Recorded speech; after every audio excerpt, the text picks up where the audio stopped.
Hello everyone, Xion Destiny here, and I bring you today a presentation that's called Real versus Fake Friends.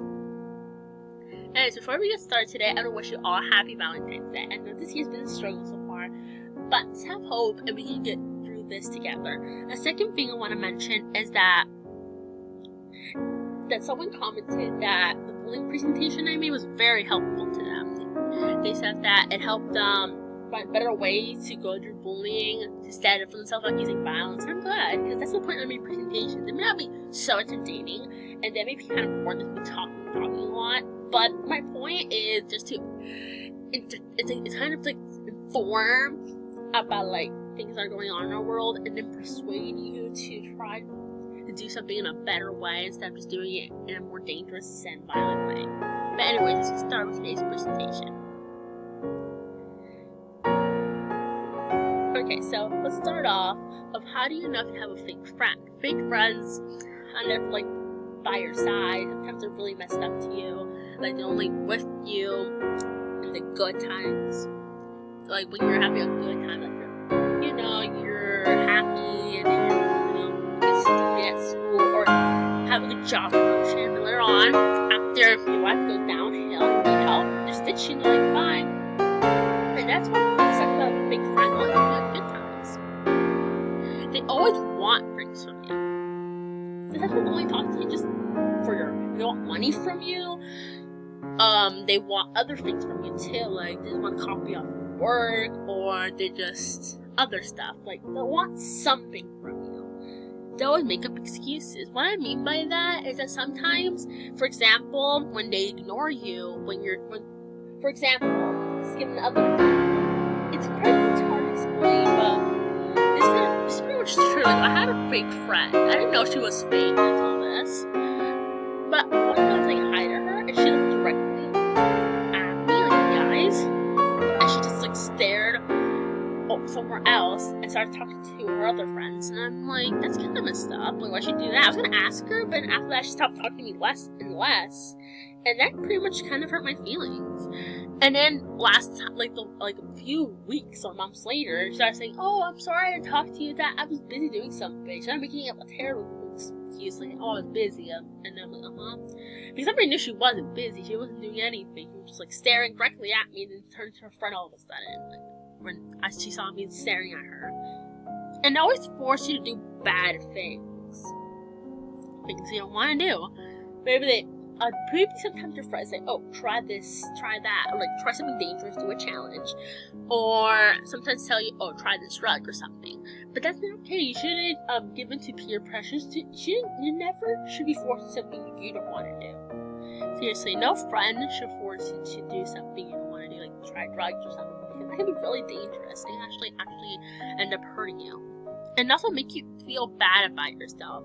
Sometimes your friend, supposedly, can sometimes say, "Oh, you're dressed terribly," or "You're just a nerd," or "You're so alone," or something. That just tell you something, like criticism. They always criticize you for how you look or what you do, and you start feeling bad about yourself, and then you want to change yourself so you can impress them. But that's how you know if you have a fake friend. Going by my own experience, this is how I found out. I don't know if someone is a real friend. Real friends are pretty hard to find, but you can find them. That's what makes okay. So in other words, real friends are rare, but that's what makes them so special, because they're so nice and they're always helpful and they're always so loyal to you. And also, here are some of the signs of a real friend. After they help you, they don't expect anything in return. What I mean by that, for example, let's say you're going through a hard time, you can't pay your bills, and then your friend's like, "Oh, I'll pay bills for you," and then you're like, "Oh," and you try to pay them back, like, "No, you don't have to pay me back. As long as you're okay, I'm okay too." That's a real friend. A fake friend, however, if they help you once, like for example paying your bills, they're like, "Oh, give me my money right now." And, like, they expect things in return. They just want to help people so they get something in return, and that's not okay.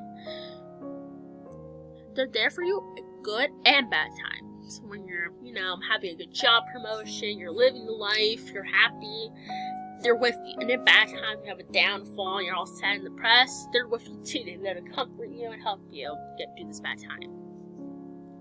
They tell us if we make a mistake. For example, if you're doing like a math project or an essay, they give you some criticism, tell you, oh, you shouldn't have done this, and then you specify on that. They just say, oh, it sucks. They actually specify and find a good way to help us. They give you advice. Almost the same thing. They give you advice, and like, for example, if you want to do something and they're like, I disagree, and tell you better advice, that's a real friend trying to give you the best advice they have. They accept you for who you are.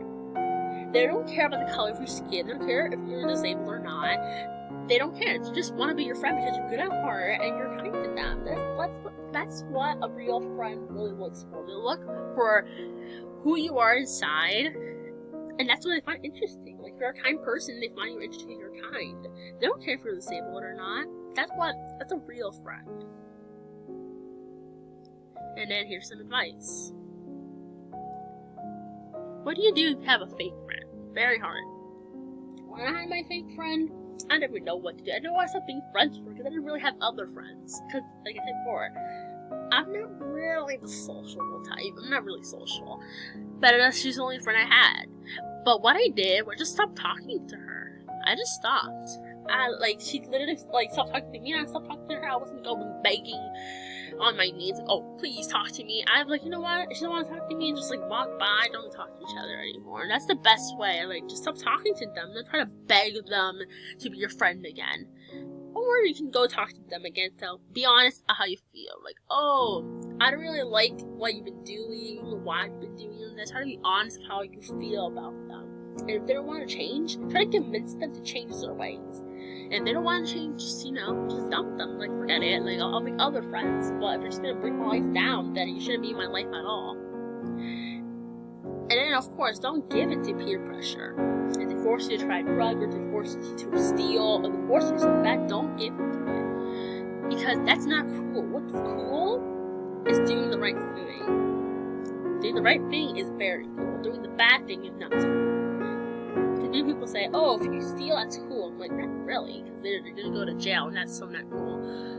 If you do something right, you help others around your neighborhood, or just stay in school and get a good career, that is the right path, and that is very cool. But anyways, I hope you found this presentation very helpful. And of course, don't forget to have a wonderful Valentine's Day.